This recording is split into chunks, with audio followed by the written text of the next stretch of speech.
Good morning student. शुरू करते हैं आज की क्लास। सब्जेक्ट लेखा शास्त्र, और लेखा शास्त्र में जैसा आप जानते हैं डेप्रिसिएशन चैप्टर चल रहा था। इस चैप्टर में आपने स्थायी प्रवाह पद्धति और क्रमागत ह्रास पद्धति पर आधारित प्रश्नों को समझा।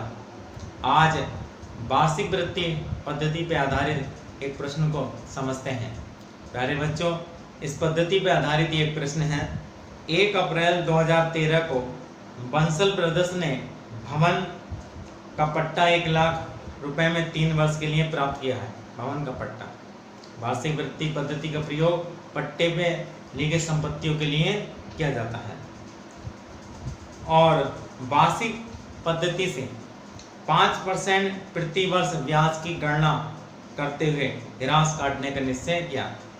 इस पद्धति में डेप्रिसिएशन के साथ साथ इंटरेस्ट का लेखा भी होता है।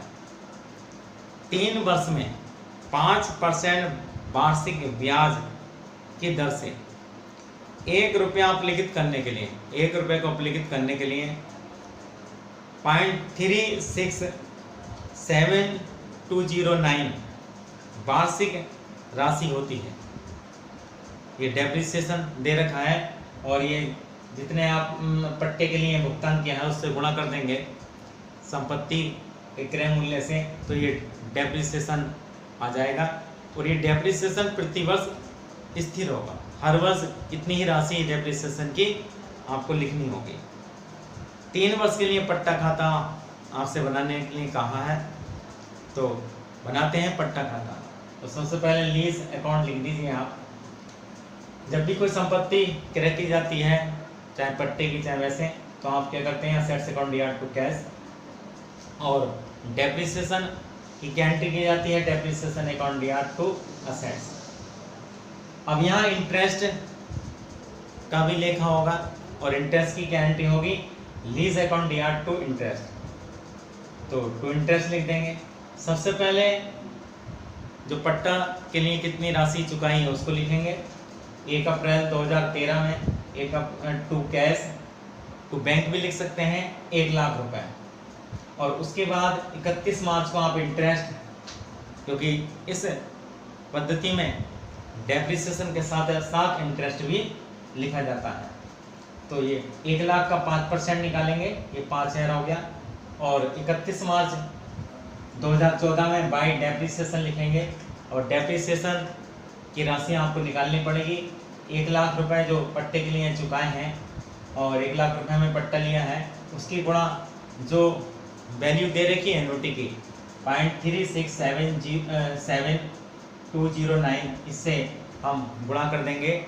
और इस प्रकार ये डेप्रिसिएशन आ जाएगा 36,721 रुपये, 36,720 रुपये 90 पैसे आएंगे। और 90 पैसे को हम लगभग में लिख लेंगे, हमने 1 रुपया उसको बना लेंगे, 36,721 रुपये लिख लेंगे।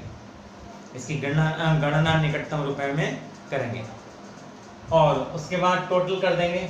ये 1,05,000 रुपये टोटल हो गया, और इसका बैलेंस आ जाएगा 68,279 रुपये, और 1,05,000 टोटल। अब 2014-15 के लिए बनाएंगे।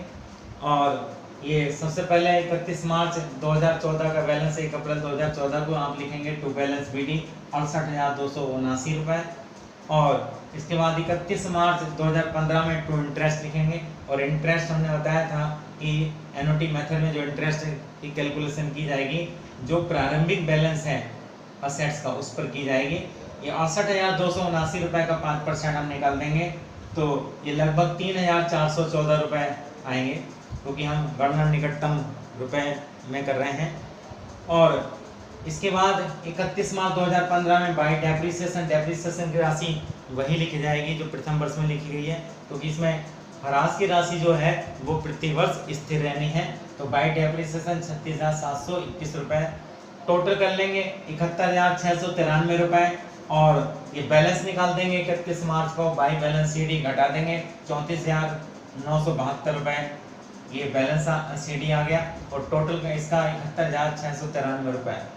इसके बाद 2015-16 के लिए बनाएंगे। 1 अप्रैल 2015 में टू बैलेंस बीटी लिख देंगे 34,972 रुपए। इंटरेस्ट निकालेंगे 31 मार्च 16 को, और इंटरेस्ट हमेशा बैलेंस बीडी पर निकलता है, जो प्रारंभिक शेष होता है संपत्ति का उस पर निकाला जाता है। तो टू इंटरेस्ट अकाउंट लिख देंगे 34,972 रुपए का 5% निकाल देंगे, और ये गणना निकटतम रुपए तक कर रहे हैं तो 1,749 रुपए ये आ जाएगा। और इधर हम लिख देंगे बाई डेप्रिसिएशन, और डेप्रिसिएशन की राशि स्थिर है, वही हर साल राशि लिखी जा रही है। तो बाई डेप्रिसिएशन में 36,721 रुपए। अब ये जो पट्टा 3 वर्ष का अवधि पूर्ण हो गई, और अवधि पूर्ण होने पर जो लीज अकाउंट का जो बैलेंस नहीं आएगा, इसका बैलेंस शून्य हो जाएगा, और ये टोटल दोनों तरफ का बराबर आना चाहिए। तो ये 36,721 रुपए टोटल दोनों तरफ का आ गया। अगर थोड़ा सा इसमें डिफरेंस आता है तो उसको हम डेप्रिसिएशन में एडजस्ट कर लेंगे, क्योंकि गणना निकटतम रुपए तक अगर आप करते हैं तो 1-2 रुपए का डिफरेंस आ सकता है। और अगर गणना बिल्कुल आप पॉइंटों में लेके चल रहे हैं, पैसों में, तो ये दोनों तरफ का टोटल आपका एंड में बराबर आएगा। तो प्यारे बच्चों, इस प्रकार ये एनओटी मेथड पर आधारित क्वेश्चन कंप्लीट हो गया। उम्मीद करते हैं सबको ये क्वेश्चन समझ में आया होगा। अगर कोई बात आपकी समझ में नहीं आई है तो आप कमेंट में लिख सकते हैं, हम आपकी हर समस्या का समाधान करने की पूरी कोशिश करेंगे। धन्यवाद।